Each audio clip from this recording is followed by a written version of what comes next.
Ladies and gents, I welcome you to the Hidden Cup 3 Hero Showdown.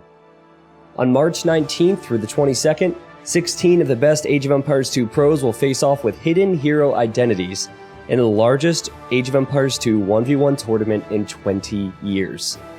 So I thought it would be fun to run through the bracket with the heroes themselves and see who comes out on top. Let's get to it. Our first round 1 matchup is between Charlemagne and King Sancho, which is a bit awkward considering King Sancho is literally a king, and kings do 0 damage. So unfortunately for King Sancho and his fans, he will not be going very far in this hero tournament. He appears as a hero king and ally in the first scenario of the El Cid campaign, but yeah, he's dead. Charlemagne, the King of the Franks, moves on to round 2. Our second matchup is between Joan the Maid and Bad Neighbor. Doesn't seem too competitive here either. Now, this one, both units can attack. Joan doesn't do much damage as she's just a maid, but fortunately the strength of a maid is all she needs against Bad Neighbor. This bad boy, or Bad Neighbor, has 2 melee armor and regenerates HP. So it took a great deal of time for little Joan to get the victory, but it still happened. Joan the Maid moves on to round 2. Our third round 1 matchup features another useless unit. Okay, there's a theme here. The mighty Leif versus the little Princess Yoda. Okay, not useless, that's disrespectful. But Princess Yoda unfortunately does not have attack. A potential finalist steps in though. Leif is a beastly longboat. Can any of the upcoming heroes compete? Oh my god, finally! A matchup where both units attack! Katja Khan against Sheriff of Nottingham. The Sheriff of Nottingham might have the name, but Khans don't care too much for titles. Easy win for Katja. Next we move to Saladin versus Friar Tuck. Surely old Friar can just convert and get the easy win, right? Oh wait. Monks can't convert heroes, which means Friar Tuck is the most useless unit in this bracket, and that's saying something. Alaric the Goth against Vlad Dracula. My goodness, the man who sacked Rome in 410 against the man who disguised himself as a king and freely entered the Ottoman Empire to later defeat them. 2 very different approaches in war. This fight is close as both regenerate HP and have solid attack.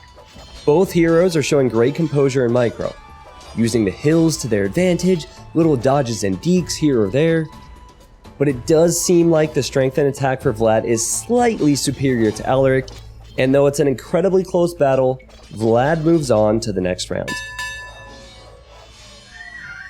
Henry the Lion versus William the Conqueror. 2 huge names, which I'm sure people will be cheering for throughout Hidden Cup 3. Fun fact for you, when I first started playing this game, I would always give myself tons of William the Conqueror. I thought they looked so cool. And I can see why I did that. Henry the Lion is quite strong in his Age of Kings campaigns. He doesn't even come close to William though. William is looking very good as he moves on to the next round. Up next, Charles Martel against Emperor in a Barrel. This is going to be who I am cheering for Hidden Cup 3. But here, he never stood a chance. And while I'll be cheering for him, he is sadly out of this bracket. Round 2 is where it gets serious, and we start with Charlemagne against Joan the Maid. Now, both heroes had a very easy time in round 1, but here it's clear we have a warrior and a maid. This is another funny one though, because while Joan only has 4 attack, Charlemagne only has 7, and then Joan regens pretty quickly. But poor Joan didn't stand a chance, and Charlemagne moves on. Leif versus Katja Khan. A hero showdown made for the micro nerds. Is it the Viper? Is it Leary? Michael Jordan versus Larry Bird? Or some other sports reference that will make it seem like I'm not a massive nerd? Who will take this one? It's so incredibly close, but Katja Khan just wins the battle and moves on. And man, does he look strong. To the lower half of the bracket, we now have Saladin versus Vlad Dracula. Both of these heroes had very solid showings in round 1 and should not be taken lightly. It's obvious they prepared for this intense 1v1 tournament. Vlad has HP and Vlad has the attack advantage, but Saladin has the moves. He's hitting and running and hitting and running, and finally, after a very close battle, gets the win. The final rounds 2 matchup, we will see some micro as well. Charles Martel versus William the Conqueror. Charles gets the hill and gets off to a very good start, but he's finding it increasingly difficult to avoid William's attacks and do enough damage to get the win.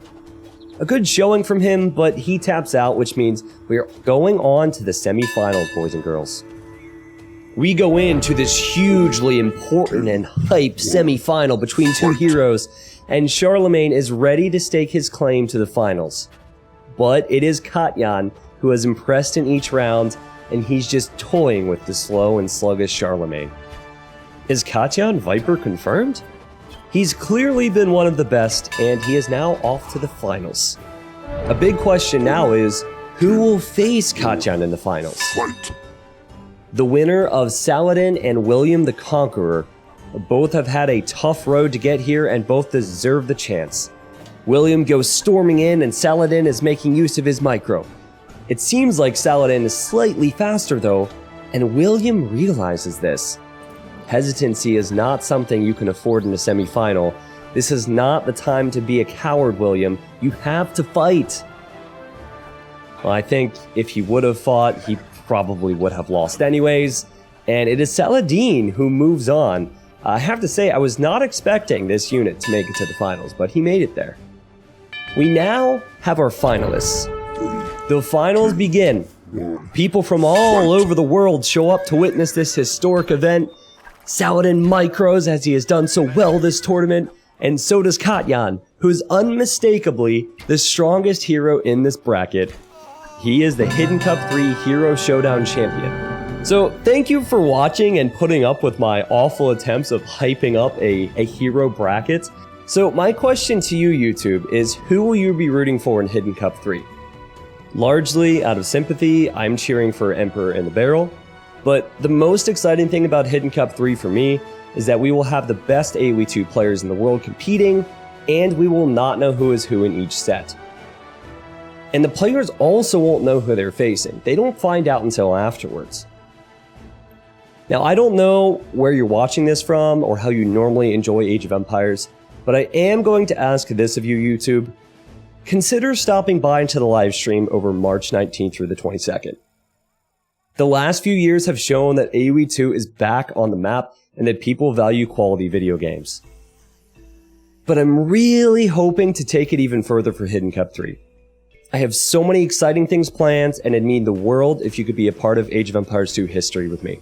That is it for me, YouTube, and whether you'll be watching on Twitch, YouTube, or MySpace, just know that I appreciate the crap out of you, and I will see you where I see you.